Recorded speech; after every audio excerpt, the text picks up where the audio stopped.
These people wouldn't just lay down to the injustices they faced. Find out exactly how they fought back, starting with number 6, Scam the Scammer. When Jean, a 73-year-old Long Island grandmother, received a call from someone impersonating her grandson, she knew she was being scammed. The man on the phone said that he was in prison for getting in a car accident while drunk driving. He said he needed his grandma to come through with thousands of dollars in bail money. So, Jean decided to scam the scammer. She acted like she believed the lie and continuously fielded calls from several different men pretending to be her grandson. In another phone call, a different man said he was her grandson's lawyer who needed $8,000 to bail him out of jail. Jean continued to play along. She said she would hand over the money if someone came to pick it up from her house. Jean called the police to have them ready when the scammer came to her front door. As soon as he arrived at Jean's home, she opened the door and handed him an envelope filled with paper towels. Just as he turned to leave, the Nassau County police officers tackled him to the ground and placed him under arrest. It was all recorded on Jean's doorbell camera. The suspect turned out to be Joshua Estrella Gomez.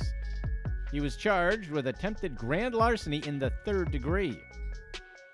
Jean appeared in the headlines as the cool, crime-fighting grandma whose crime-stopping skills may have been aided by her 20-year career as a 911 dispatcher. Number 5. No Sundays Off. Jean Pierre, a 60-year-old woman from Miami, won the best retirement savings she could have asked for after winning a lawsuit against her former employer. Pierre worked at the Conrad Hotel for over 10 years as a dishwasher. She started at the Hilton-owned hotel in 2006 with one of the least fun jobs you can get in hospitality. But she drew the line when her boss refused to let her have Sundays off to attend church. Pierre told her boss that she's a member of the Soldiers of Christ Club, a Catholic missionary group that helps the poor. But the Conrad Hotel didn't care. In 2015, Pierre's boss ignored her request for Sundays off. For a few weeks, Pierre's co-workers traded shifts with her so that she could go to church. But that was only going to work for so long before her co-workers couldn't help accommodate her. Eventually, she missed 6 straight weeks of her Sunday shift and was terminated. Pierre filed a lawsuit with the Equal Employment Opportunity Commission against the Conrad Hotel on the grounds that they violated the 1964 Civil Rights Act, which protects workers from discrimination on the basis of race, religion, sex, or nationality. Pierre said that her bosses retaliated against her refusal to work on Sundays and created a hostile work environment that eventually led to her termination. A federal jury ruled in her favor and ordered the hotel to pay $21 million in damages, plus an additional $35,000 in missed wages and $500,000 for emotional pain and anguish. But there's a cap on punitive damages awarded in federal court, so Pierre couldn't receive the full $21 million she was entitled to. While it may not be the full amount, she'll get at least $500,000. Besides the money, Pierre's lawyer was hopeful that this verdict will set a precedent for future employers who don't want to accommodate their workers' beliefs. The Conrad Hotel released a statement in response to the verdict saying that they were disappointed in how the case panned out, but that they planned on filing an appeal. At the end of the statement, they reiterated that the Conrad Hotel is a safe and welcoming place for everyone, just not the Soldiers for Christ. Number 4. Out for revenge. Acacia Udino, a divorcee from Arizona, was looking for love when she received a Facebook message from a stranger saying, "What's up, beautiful?" It wasn't like Acacia to respond to messages like that, but something about Will Jackson interested her. They had mutual friends, so she was less suspicious. She messaged him back, and they started a relationship over the next few weeks that involved constant calling, texting, and FaceTiming. When a close friend ditched their Christmas plans, Jackson offered to buy her a plane ticket to Los Angeles to take her mind off of things. She agreed. Jackson purchased the boarding pass. But when she got to the airport, airline staff told her that the ticket wasn't valid. When she called Jackson, he insisted that the tickets were good. The flight was boarding soon. In a pinch, Jackson told Udino to buy a new ticket ticket and he promised to reimburse her. Udino arrived in LA late that night and Jackson picked her up at the airport. He took her to the movies and seemed even better than he was on the phone. The next morning, he cooked her a full breakfast of bacon, eggs, and grits. Then he drove her back to the airport. He texted her on Sunday just to say good morning, but the next day, she woke up to see $3,000 missing from her bank account. The bank statement listed charges from a fast food restaurant, a transfer of $2,500, and an airline ticket from Dallas to LA.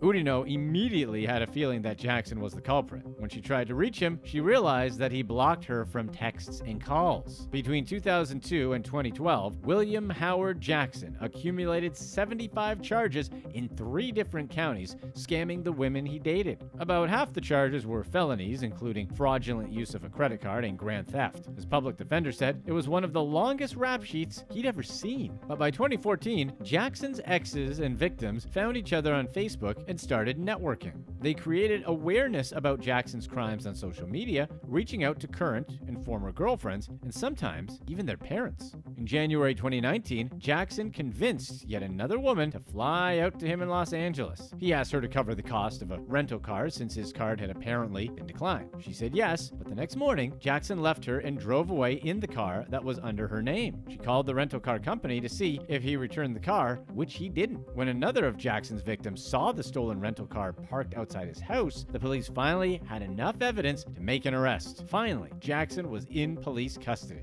In May 2019, Jackson faced 2 felony theft charges for the rental car. There were only 8 victims on the complaint, but nearly 50 came forward with combined losses of more than $200,000. Jackson's first attorney, Chanel Shackelford, quit after his check bounced. The judge ordered a public defender and set his bail at $300,000. There's a whole lot more to this story, including how amateur detective Acacia took this guy down. We'll just say, when it's personal, women become better detectives than the CIA. Click the link here to check out the whole story.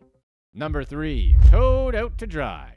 Vincent Cardinale didn't use a stereotypical robbing technique. He used his tow truck. It worked for him for a while until he was slapped with 99 felony counts of fraud, perjury, and extortion. He was sentenced to 14 years in prison. He was previously awarded $1 million by a South County commissioner who took his side in all but 2 of the many lawsuits, ignoring Cardinale's blatant scamming. In the scam, Cardinale and 2 accomplices towed cars unlawfully, then sold them without telling owners. Then, they sued the owners in small claims court for towing and storage fees, often using false information to strengthen their argument. Sometimes, Cardinale sued people who didn't even own the vehicle he towed. He obtained judgments, emptied bank accounts, and even encouraged the arrest of anyone who didn't pay his fraudulent fees. Since he never told the owners about the pending car sale and the lawsuits, he quickly won default judgments against his clueless victim. One victim, Ruben Magos, received a notice of a default judgment in small claims court from B&C Towing for towing fees. He went to court to explain that he didn't own the vehicle, but the judge said it was too late and he owned $2,500. When Magos tried to explain that he was never served with the lawsuit, the courts ignored him. Magos was required to give Cardinale his bank information and set up payment arrangements. Cardinale even placed a lien on the young couple's dwindling bank account.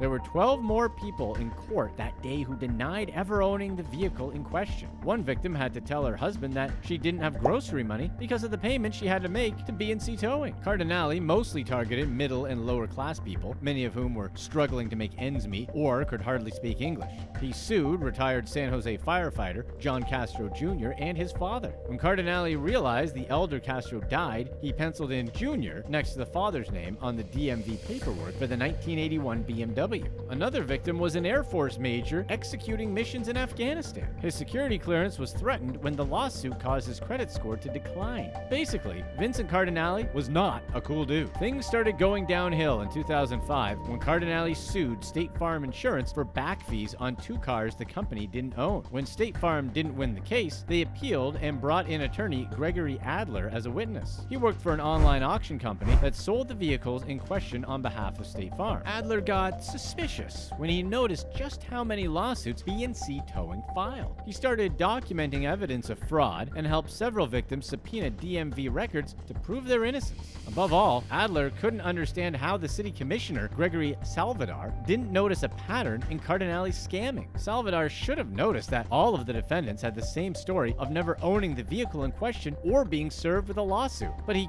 couldn't be bothered. So, So Adler decided to go after him. In 2007, he sent a formal complaint about the city commissioner to presiding judge Catherine Gallagher. For the Cardinales, scamming was the family business. Cardinale's son, Vincent Cardinale Jr., was the owner of B&C Towing and was sentenced to 8 years in prison after pleading no contest 59 felony charges, including attempted grand theft, perjury, embezzlement, and many more. Cardinale's daughter, Rosemary, was sentenced to 4 to 6 months in jail on charges of obstructing justice, grand theft, and perjury. Her husband, Gregory, was sentenced to 150 days of electronic monitoring for attempted grand theft. Number 2. Fool Me Twice. In 2018, in Paterson, New Jersey, two 21-year-olds tried to scam grandparents for cash. It worked for a while, and they even earned $10,000 from their scamming, until one grandpa outsmarted them. Edgar Trejo Tavares and Kevlin Garcia called a 93-year-old man from Arkansas who chose to remain anonymous, claiming to be his grandson's attorney. They said his grandson was involved in a drunk driving accident and was hospitalized with a broken nose. They asked him for $50,000 for his grandson's bail. To add some drama to the story, the fake attorneys told the grandpa that the other person involved in the crash was a pregnant woman who is now at risk of losing her baby. They told the grandfather not to tell anyone about the phone call or the accident because the grandson was embarrassed and didn't want word getting back to his parents. Another man called the grandfather and negotiated the bail down to $3,500. He told the elderly man to mail the bail money to an address in Bordentown Township. The grandfather didn't fall for it this time. He knew better, since he was similarly scammed before. The elderly man called the police to let them know that he was being scammed. Bordentown Township police involved the U.S. Postal Inspection Service to arrange for a controlled delivery of the cash. The police wanted to catch them in the act. Officers watched as Garcia and Trejo Tavares accepted the shipping envelope from a postal carrier. Then they pulled the pair over and found the envelope filled with cash and an additional $10,000 from other people they scammed. Trejo Tavares also had a fake New Jersey driver's license and was arrested on the spot. Garcia was released pending court appearance, and Trejo Tavares was additionally charged with possessing a false government document and was jailed in Burlington County until the detention hearing. Number 1. The Cab Fare.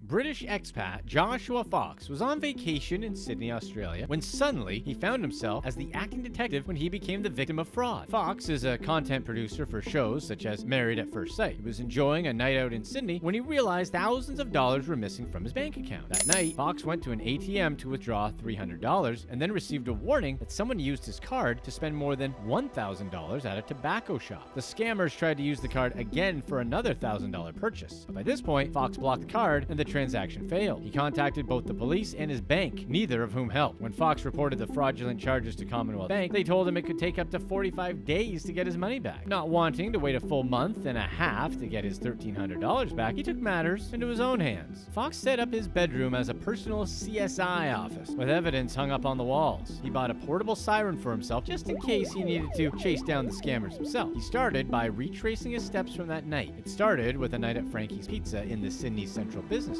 Fox documented the whole thing on Instagram, with his followers showing support for his journey. He combed through his October bank statement, and one thing stood out to him. He had a receipt for a $30 taxi trip that was never charged to his card. Finally, he put it together. The taxi driver that night told him that he doesn't accept Apple Pay and can't do contactless payment, so Fox had to pay with his debit card and punch in every number. The machine must have saved his card details, which the driver then used to go on a spending spree. When Fox brought his findings to the police, they refused to look into the driver. They wouldn't even take the receipt. Instead, they told Fox that the case would probably be referred to another station closer to the tobacco shop where the first fraudulent $1,000 purchase occurred. Fox decided to go to the tobacco shop himself, hoping the driver would come in to make another transaction. He never did. Eventually, New South Wales police said they opened an investigation into the scammer. As soon as Fox's fraud-finding journey gained traction on social media, the Commonwealth Bank stepped up to say that they are working as quickly as possible to reimburse Fox. Click to watch one of these next videos. Let us know in the comments section what you think is a bigger problem: scam calls and texts or scams on social media.